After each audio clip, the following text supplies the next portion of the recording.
প্রসেনজিতের এই লোকটা দেখুন, কত সুন্দর লোক। কমার্শিয়াল হিরো, সে আজকে কমার্শিয়াল মুভি বের করছে না, অ্যাকশন মারদাঙ্গা মুভি বের করার হিরো সে আজকে সেরকম মুভি বের করছে না, সে আজকে সিরিয়াল টাইপের মুভি বের করছে। এগুলো কিন্তু খুব একটা খারাপ বিষয়।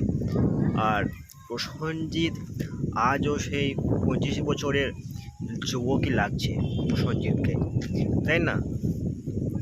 অতএব আমাদের উচিত প্রসেনজিৎকে সাপোর্ট করা, আর প্রসেনজিতের উচিত কমার্শিয়াল মুভি বের করা, তাই না?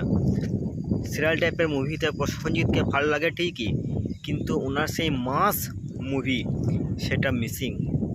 ঠিক আছে, প্রসেনজিৎকে সেই মাস মুভিতে ব্যাক করতেই হবে, যেমন জিৎ দেব করেছে তেমন প্রসেনজিৎকেও করতে হবে, ব্যাক করতেই হবে, প্রসেনজিৎকে ব্যাক করতেই হবে।